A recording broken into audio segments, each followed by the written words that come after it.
Hey guys, this is Rainwolf, and we are back with 86. I'm not going to slaughter it this time.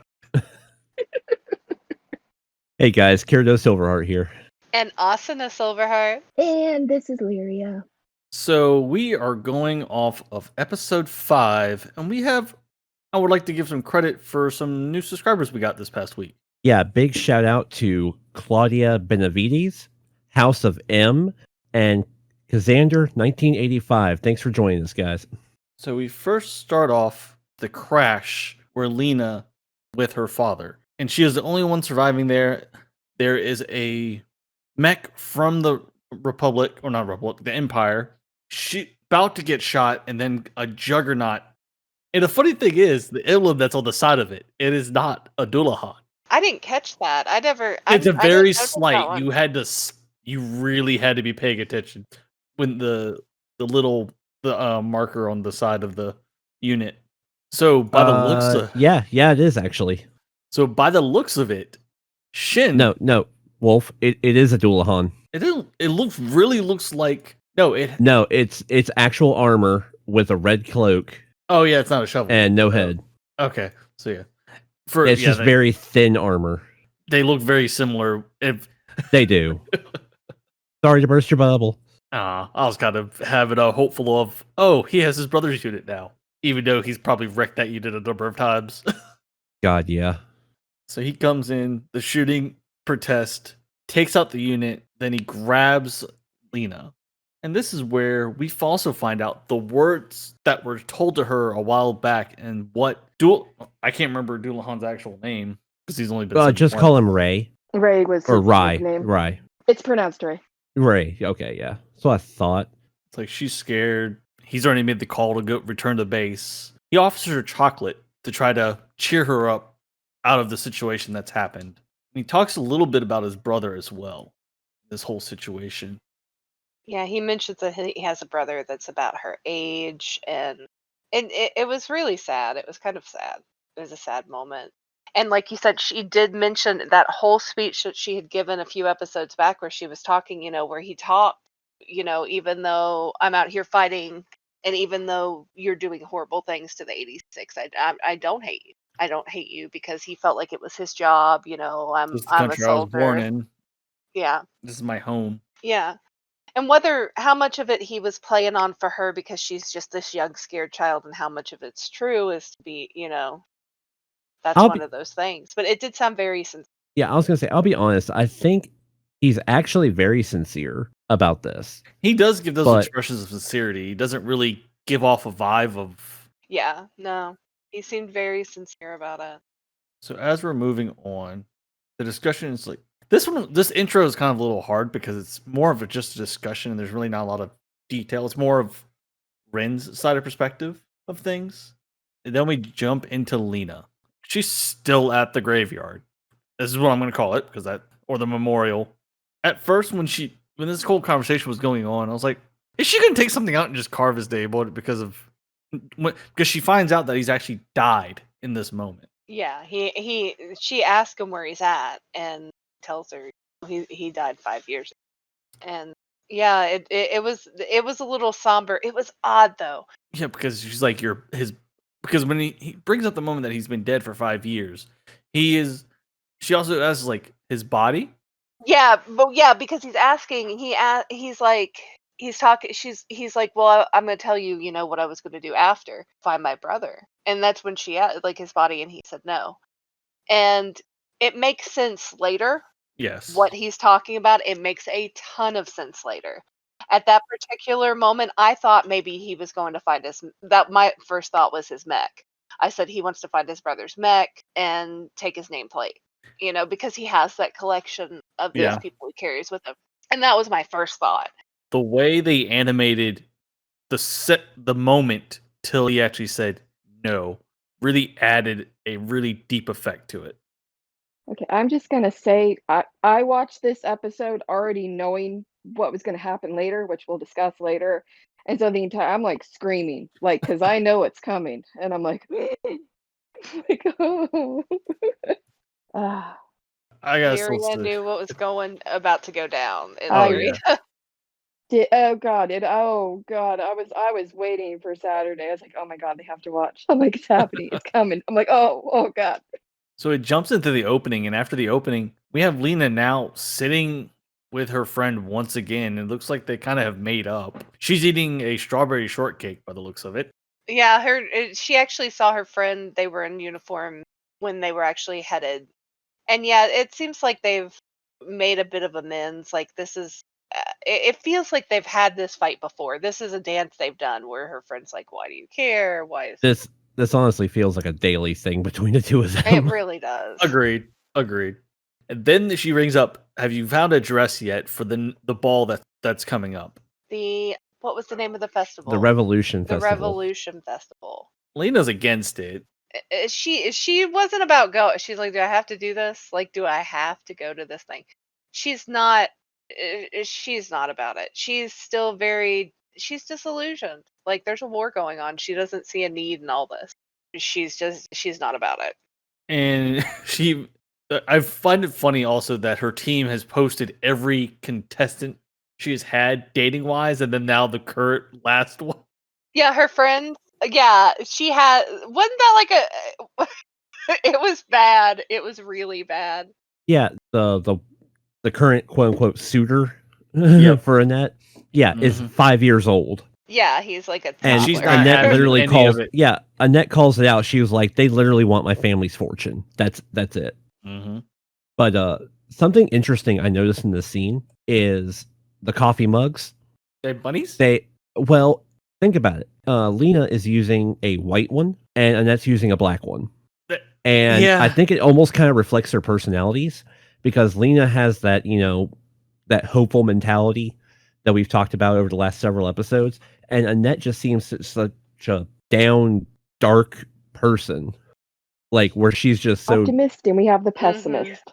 Yeah, it's something that caught my eye, and I thought it was interesting. It's almost like, Lena's kind of got everything out there in the open with what she's doing with the 86s and how she feels about things. And, maybe we've talked about it the last couple of weeks. We think there's something a little shady going on with Annette, and her feelings about the 86 and the war and everything else. And I don't know, just the contrast of the mugs just kind of gave you that too. Each one has their side, pretty much deal. Yeah, that duality that I always see in every show we've done so far. Then she ends up making Lena ends up making an emotion. She says you look tired. Your face looks a mess. Have you been overusing the Pararate again? She doesn't ask. She flat out calls her out on it. She's like, you are using the Pararate too much. And Annette knows. You're putting yourself way too much in with the 86. Very much so. You're killing yourself both mentally and physically by overusing the system and worrying about them too much. Worry about your damn self. Yeah, because it transfers over what's going on with them into pretty much your brain, and your brain can only handle so much, and your body can only handle so much of the stress that goes along with that. So after this whole discussion, that Lena's walking on the hallway, and now she's talking with the Undertaker about the ball that's about to happen. She feels she doesn't like that it's going on during this time of war. Yeah, he tells her she needs a break. He was like, you don't have to spend all your free time doing this. You need to take a break. You need to go do something else. And during this conversation, she makes so many of the typical pouty expression you would normally see the girlfriend or the girl that has interest in the male protag of some sort. Oh God, the minute he complimented her and thanked her for her overall analysis and information and everything, she blushed and was just like, oh gee, thanks. Yep. She's showing her immature side. And then it's funny when she's going up the stairs, when she sees the two other soldiers at the top of the stairs, the way she reacts. The canoodling couple that's up when she goes up the stairs. By the seems of it, she's had none of that either. And did you notice the shadow thing in the background? Yeah. Did anybody notice that? That was a so- little bit, I was like, oh. So as she's standing there, as she's walking up the stairs, she's talking to Shin on the Pararade, and she sees this guy with his arm against the wall, kind of like he has the girl trapped and pinned in the corner of the landing, and he's talking about, oh, nobody's gonna see us, just do it and all this other stuff, and I'm just like, okay, rapey much? Mhm. Yeah. But anyway, so as he's like leaning in to kind of put the moves on her stuff, she's spacing out, daydreaming. She's got Shin playing around her head, talking, and to her the shadows shift, and we see her and Shin's shadows starting to kiss, and she completely loses it. Oh yes. Yeah, she lost it pretty bad. And he was like, "Are you okay?" And she's just like losing her mind. Which, I mean, it makes sense that she talks to him constantly. She's Yeah, and constantly, then even sometimes when she's not talking to the whole group, she's talking to him. well, as we've come to find out earlier, definitely also like I think episode 3, give or take, when they were finding out more, well, not about everybody, but they were just talking about her, that she does talk with Shin every night. Mm-hmm. And they actually call it out later in this episode. I know it's skipping ahead a little bit, but it's not Yeah. too bad. They call it out later in the episode that, Shin's just like, I thought everybody would be in bed. And Black Dog's just like, well, maybe they're feeling lonely because, and he taps the para rate on his ear and he's like, she hasn't called. So once she reaches the top of the stairs, Shin makes the comment, it's like, we're preparing for battle.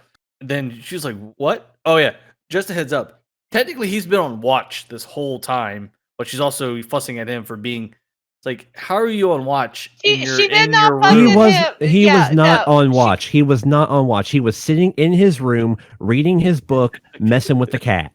You know, And I, as someone who likes to read, I would have said I was on watch too, so I could read my book. I was going to be fair enough. She did not fuss at him. As a professional She didn't really girlfriend, fuss at him. as but a professional girlfriend, I will tell you right now, that was not fussing. Okay? No, And Kirito will confirm that is not it was fussing. not. And she actually calls it out. Shin actually calls it out. He was just like, yeah, I'm in my room. He was like, "Are you going to yell at me?" He's like, "I thought you'd be mad and yell at me." And she He's did. like, no, I'm not mad. If you don't think you have to patrol, then don't worry about it. I'm like, that is the chillest commanding officer ever. yeah. Like, I wish half of my bosses in the past had been like that. I've had a Like, couple. oh, you don't like think that. it needs to be done? Well, screw it. I've had a few like that. So now we're in the room where she's normally, whenever they're have a battle going on, and he ends up brings up, we have black sheep, and it's dangerous to remain synced with me. At Yeah, first, so I'm like, a here's- lot what of is- black sheep. What? Yeah. Here's a term we have not come across yet. This was the point of the episode where I was screaming because this scene coming up was so great in the light novel, and I was waiting for it. They animated it very well. Mm. I haven't read it, but just the way they perceived everything throughout this, definitely the way it affected Lena, Mm-hmm. it was very well done. She's like, if you're curious, I'll explain later. Shin ends up bringing up, but cut the sync, please. He keeps warning her and telling her, it's like, no, I know with you in battle, I'm not cutting it. He's like, I warned you. Then you see his speed kicking up in the Undertaker, and then you see the screen where it's just Undertaker and all these red dots. And all those red dots just start dropping off one by one. And I'm like, okay, so here we have another one of our complete total BA moments with Undertaker, but we're not getting to actually see it. I was like, man, I really hope it rewinds when it does the perspective shift. I hope we go back to see this scene because I love watching Shin and pretty much the rest of the squadron in combat. As this is happening, it's like at first she thinks it's static, but eventually it's like this isn't static, and then it starts to hit her left and right. All of these different voices start coming through the para raid, and it's everything from like little kids to soldiers barking out commands and other things like that, saying things like, mommy, where are you? I don't want to die. It's hot. It burns, all other kinds of things. And it's completely flooding her senses and sends her into a complete system shock. Yep. And then she hears Kaie's voice. Then Shin forcefully cuts the feed. Yeah, he even says, I'm cutting it, because she's screaming. She's in so much pain. She's hearing all these voices. And it was definitely a sensory overload. It was a lot going on at one time. He was trying to make it, he was worried about her, but also two, with her screaming like that, for them to focus on the battle, it was just going to make it much harder. Yeah, Definitely it was when Yeah. they're already Definitely. hearing all these other voices from the Black Sheep. And the thing about the para rate is a two-way sensory communication system. So even though its default setup is to only transfer audio, so it sounds like the person's in the same room with you, when the system starts to get overloaded like that, it almost seems like it pulls you even more in. It's way more of a sensory flood. Yeah. Because I mean, they call it out that Pararate uses the way the system works is it literally links the senses. So if Lena is picking up on everything that Shin is picking up on, and then her system is interpreting it, well, that's essentially, in my opinion, causing a feedback loop through the system. Because Agreed. he's interpreting it, transmitting it to her, she's receiving it, interpreting it, transmitting back to him. Yeah. And that's just a complete cluster. And after all this, we see Lena in her room. She's dropped her bag on her desk. She sits on her bed at first. Then she goes towards her desk. She has her notebook open. She's about to grab the power rate. And then she just stops because all the voices keep rushing back at her. Yeah, and this is the epitome of a PTSD moment. Yeah. We see her notebook and we see her ink pen, like in the cinematics of the first onslaught of the emotions and the voices and everything. We saw her drop her pen, her little fountain pen, and it breaks and it just bleeds ink everywhere. She picks it up, she brings it home, and it's still bleeding out and it's disgusting. Yeah. So that's when we get the title card. I'm with you. Yeah, and in this moment, I don't know about anybody else, but it almost felt like I'm with you in this instance meant that the voices of the departed, if that's what she was hearing, which we assume because Kaye's voice was there, was her exact last words of "I don't want to die." It's like it sticks with you. Yeah. Because you've already gone over through your grieving process of that person, and now you're hearing them once again, but also hearing them in that pain. Mm-hmm. So after the title card, it jumps over to Shin's Juggernaut. He's running through this tunnel. In the comment, it's a little bit back at the start of the conversation where this is not static. So he's jumping in. We're seeing some of the battle sequence. They're using a lot of the terrain to take out a lot of these guys. Again, combat choreography in this anime is amazing. I mean, the animation is amazing. The staging of it is amazing. I love the battle tactics of the squadron. Oh yeah, they use it to their advantage. They don't play around. They want to keep going. Then we still have these shouts of Lena, make it stop. I don't. And then you hear right as he's waving his hand to cut the feed. It's Kaie's moment. I don't want to die. Then Shin is scoping out. It's like, where is this unit? And they also get the point of like, didn't you take her out? And what we come to find out that the way they get these memories and stuff is by their brains. Mm-hmm. Yeah, big reveal later in the episode. This scene, with watching Shin go just headlong into the combat like this, full paced, just rip and tear. It brings me back to the opening of episode 1 when you have their handler at the time, talking trash about him, calling them pigs and all this other stuff. And Shin goes just balls to the wall in combat. And you hear the handler start screaming, "No, stop, get away. Don't do that. Get away. No, stop it." I'm like, man, now I see what drove all these handlers insane. Mm-hmm. Because if they were facing Black Sheep units like this and the link wasn't severed, then they all went through what Lena went through. Yeah. But in a way, for the way they are, the way their mindsets are, they're going to have a backlash, but they're not going to be able to recover in such a way that they would have their sanity intact. Mm-hmm. Or if they did, it was still somewhat shattered. So after this whole combatant scene, Black Dog is dropping a cup of coffee off to Shin. They're having a conversation on how everyone did. Then as Shin's about to take a sip of his coffee, Lena connects. Well, actually, they even make the comment of, after all that, I mean, he's surprised if she doesn't connect for a while. Or, well, they said no handler has connected. Once they hear the voices, the handlers don't usually come back. Like they don't Yeah. do the chats like that. Like once they hear those voices, it's a one and done for most of them. Yeah, which again goes right back to the opening of the first episode. They all seemed very surprised when they realized. Oh And yeah, they were all extremely surprised. They stopped what they were doing. They turned and they looked. It was a moment there. They were like, darts stopped being thrown. Andrew stopped playing with the cat. Laughing Fox looks up. Black Dog turns his head. He has this little Yeah, expression. he's like, I'm impressed. Okay, but am I the only one that in this exact moment, considering the fact that Black Dog had just made the comment, no handler ever calls back after hearing the voices, and making the other comment about, well, maybe the squad feels lonely because she hasn't called. Am I the only one that thought that Shin was pretending she called? Like, just to maybe kind of put the squadron at ease? for a minute, like you thought he was joking, like just making them feel better. With his type of personality, with his little sly moments, I could see him doing that. Just I trying really could. to make them Like- feel better.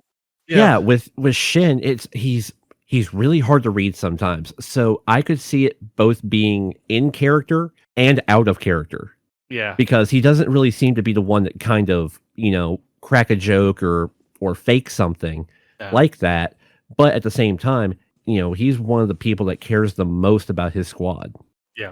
And he would do a lot of things to keep morale up, I think. If she didn't call, I mean, the entire squad just literally had to take out a Black Sheep Legion unit that they could hear screaming Kaye's voice. So it's like they had to kill her a second time. Yeah, and with the way things are going on, definitely because we get a slight slide of the hangar, but also them being in there, you can tell they've been through this so many times that they've found a way to cope through the Black Sheep. If not, they wouldn't be able to react like they are now. Right.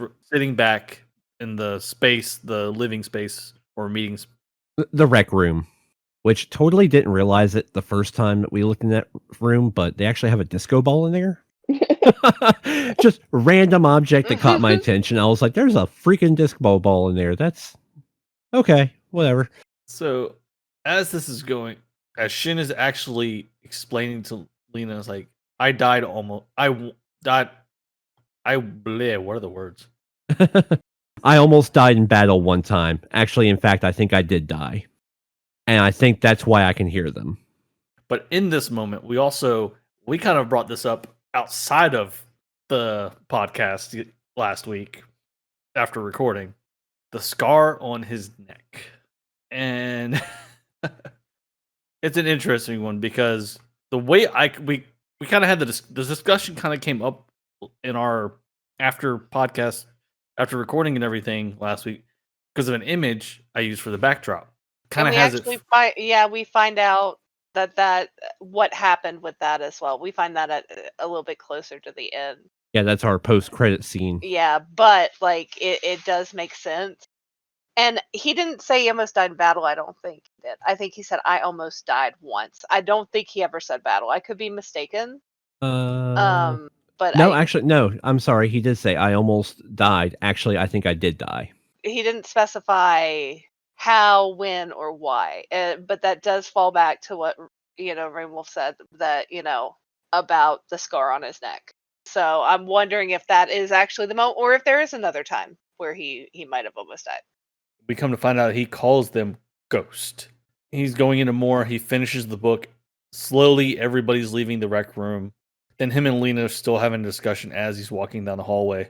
Yeah, and before he leaves, he calls it out. He was like, I don't have to patrol. He was like, I can hear them. He's like, I don't know exactly how far, but I can hear them. Yeah, that's So how it he explains knows. why he was just, Yep, just sitting around the base. Sitting in his room, reading a book. Yeah, because he can hear him ahead of time. Which makes me think also that this is specific to him. This is not anything else she's dealt with any other unit. No. Because of a situation that Shin had beforehand that it's caused this now to happen. But again, like we were talking about with the way the pair raid works, is since the entire squad is linked together through the pair raid, if Shin hears them, the rest of them can hear them. Yep. Because we saw that as evidence in the battle.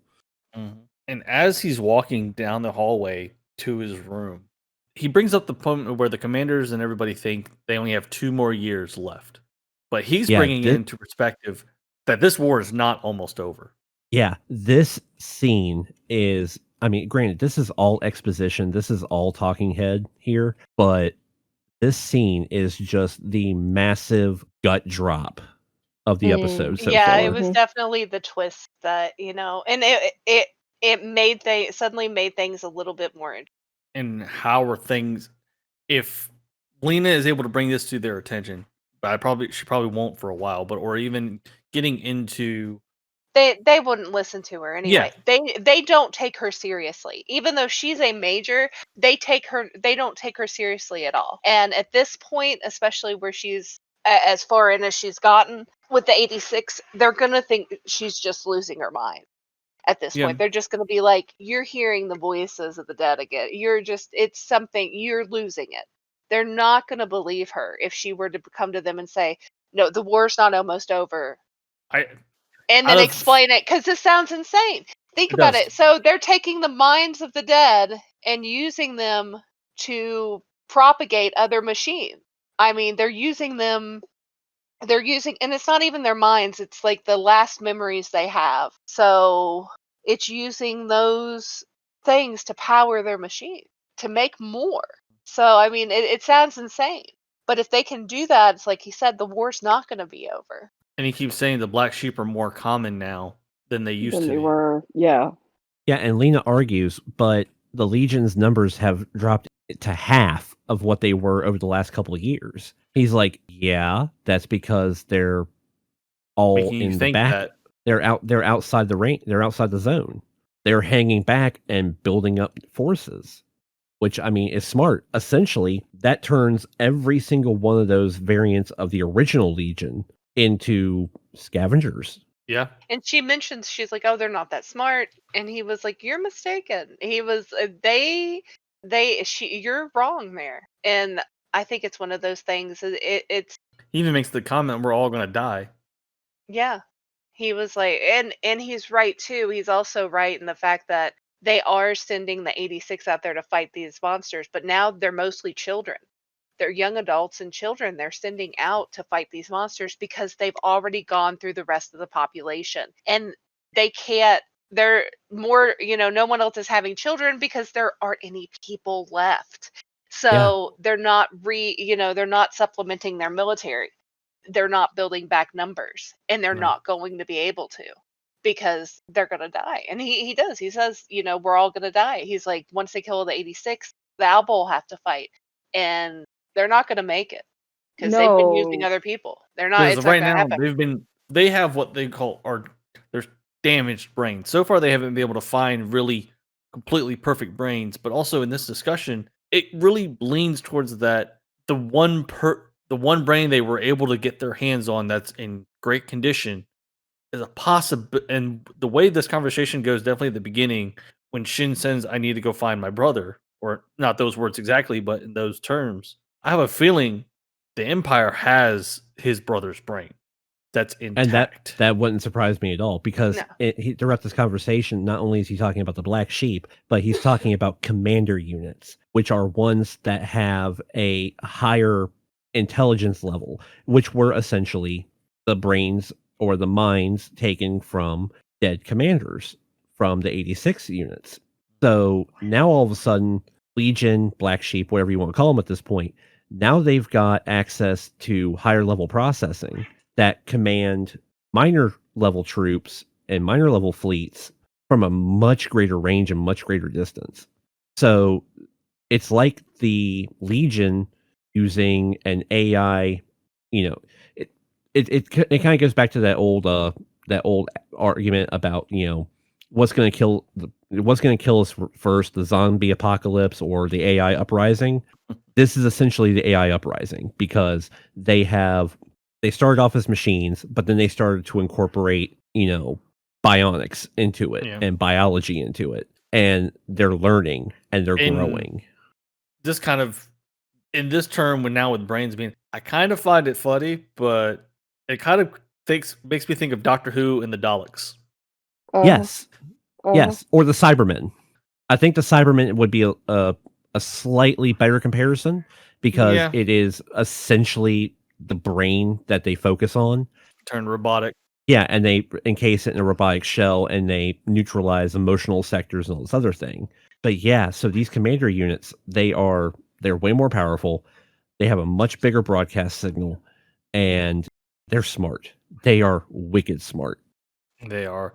And Lena, near the end of this conversation, Lena's like, all right, I'm going to go through all the data that we have, the information, try to dig up more information. I'm going to try to make some plans. She ends up bringing up the moment of that you have a year left. So let's win this before then and both survive. Yeah, and this is where we get our title, I'm with you, because she says, I want to help you in this war before you're done this year. I'm with you. Even after that, if you notice, Shin smiles there when she says that. Uh-huh. So he's like, and then he goes in, it's lights out. Let me call it a night. She says good night, and then end credit. And the way these end scene credits still are just beautiful. They fit with the mood, and what's going on particularly. Mm-hmm. We do have an after credit scene. It's not much this time, but it's enough. The after credit this time was very short. It was good. And it was very short. Yeah. Because Shin about pretty much getting ready to take a shower, and then when he takes off his handkerchief, a memory of his just goes and it's getting choked. It says, "It's your fault. Who was that?" And then he sees the scar around his neck in much clearer vision this time.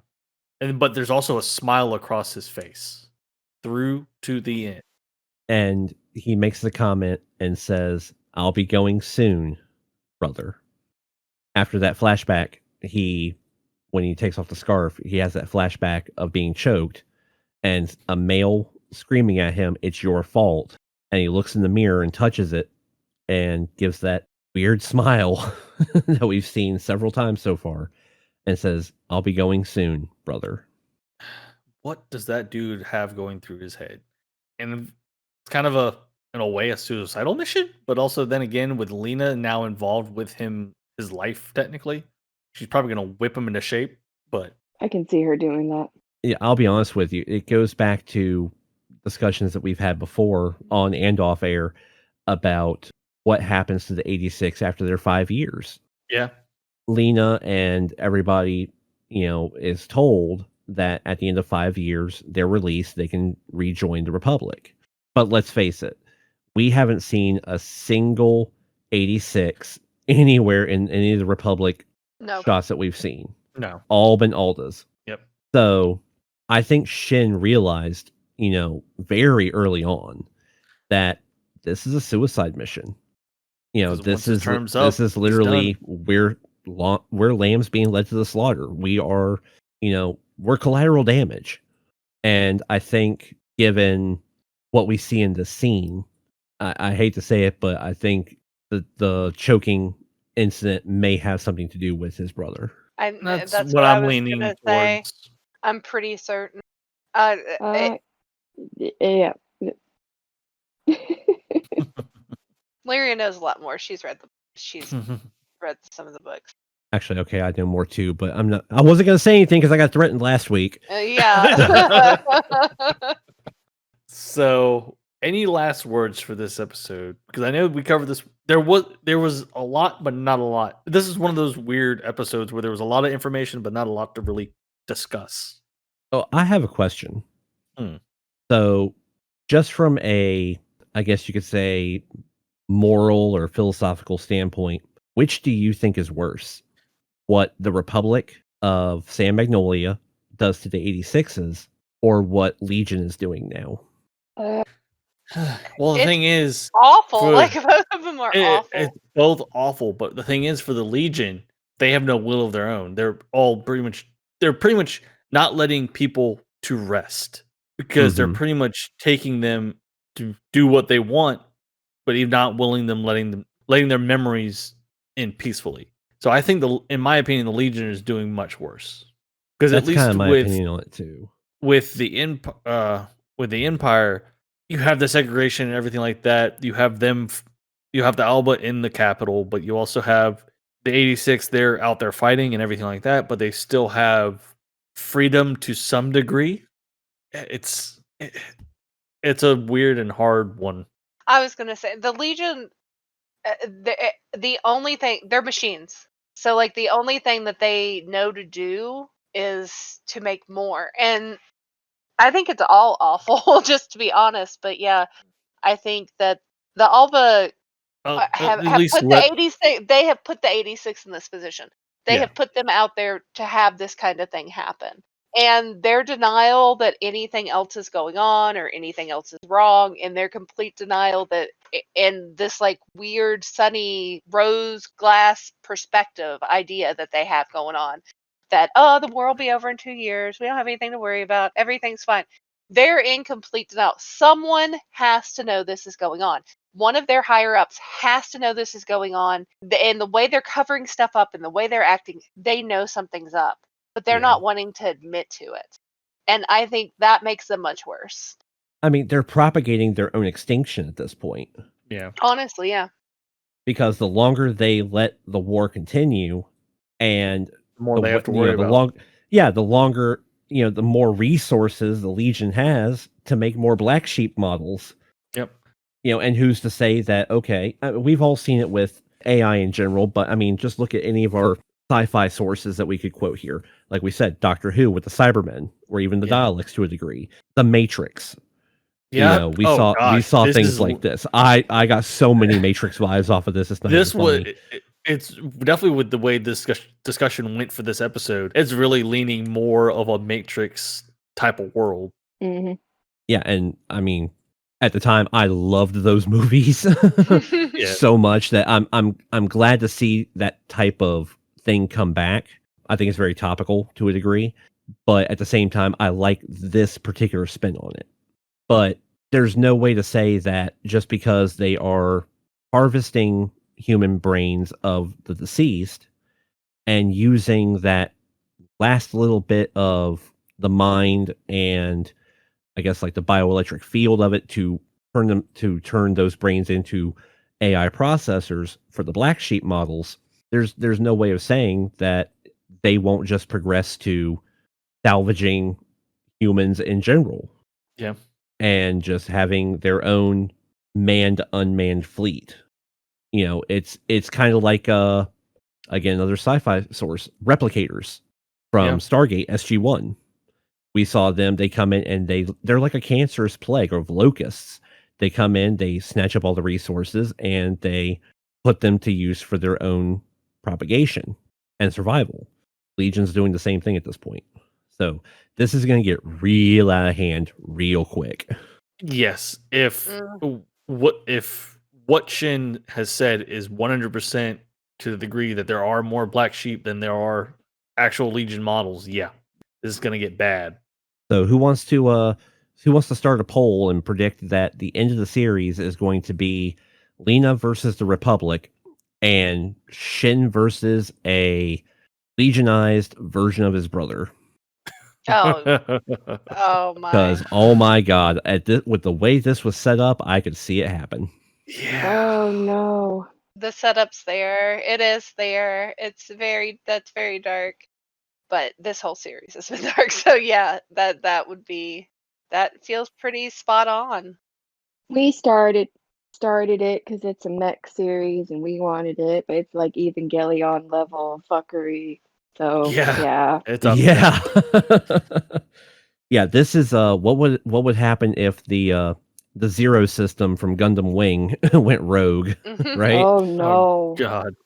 But I'm also interested to see if maybe, since we know that he died in the plane crash and there were legions there, if maybe Oh no, her father. yeah, if maybe Lena's father might be Yeah, because we watch his death. Like we see assimilated. his death. Yeah. Yeah. I think that's a good spot to leave there. Make some people ponder. Well, hey guys, if anyone out there listening has any comments, questions, theories of their own, be sure to comment, leave us messages. We will look at them. We will reply to them. We'll even bring them up as discussion topics for our next episodes. Very true. And once again, I am Rainwolf. This is Kirito Silverheart. This is Asana Silverheart. And this is Lyria. Leave a like, comment, maybe subscribe, and until next week. Bye. Bye.